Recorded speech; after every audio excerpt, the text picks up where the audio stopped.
Yeah, I'm Ole De Backer. I'm a structural interventional cardiologist working in Rigshospitalet in Copenhagen in Denmark.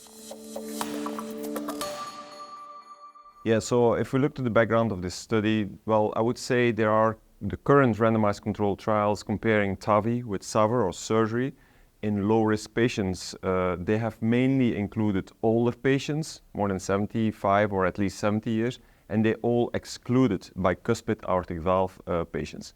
So what we wanted to do in the NOTION-2 trial is study and compare TAVR versus surgery, and this in low surgical risk patients with severe symptomatic aortic valve stenosis, but with specifically a young age, so 75 years or younger. In reality, this meant this was a patient population with an age between 60 and 75 years of age, and also allowing bicuspid aortic valve stenosis. Yeah, so the patient population was 370 patients in total, 1-to-1 randomized, TAVR versus surgery. As said, younger patients we aimed for. The median and mean age of this whole population was 71 years of age. This was a truly, really low surgical risk population with an STS score of only 1.1%, and 26% of these patients had a bicuspid aortic valve stenosis. Yeah, so the primary endpoint was a composite endpoint of death, stroke, or rehospitalization, with the rehospitalization related to the procedure, valve, or heart failure.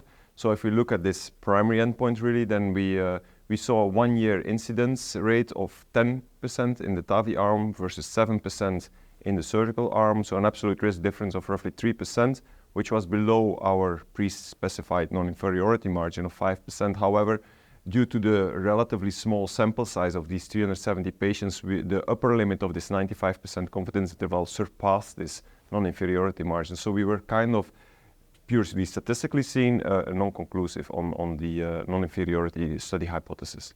Yeah, so this was the primary endpoint in the whole cohort, but what made this study very interesting is, as I told you before, were the bicuspid patients included in it. And we saw very discrepant outcomes in the tricuspid versus the bicuspid patients.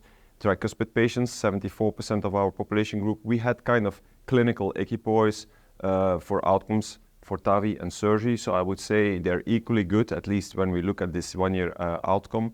When we look, on the other hand, in our bicuspid patients, what the take-home message was there, that we saw a little bit more clinical events in the TAVR arm as compared to the surgical arm. So of course, I have to warn you that this was still a rather small population group of 100 bicuspid patients. But looking at our outcomes, I think the conclusion could be that maybe in these specifically very young, robust, low-risk patients with a bicuspid aortic valve stenosis, the data showed that surgery was kind of more favorable than TAVR.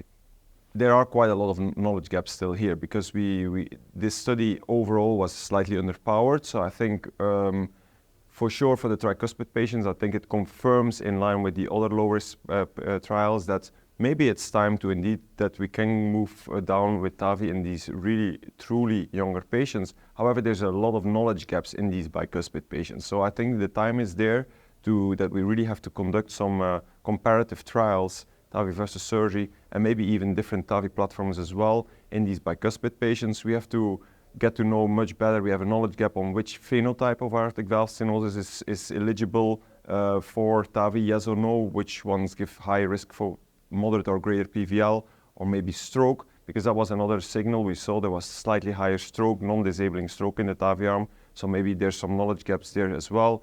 What implant techniques, what valves, maybe use of cerebral embolic protection. So all these topics have to be investigated in dedicated studies in the future, I would say.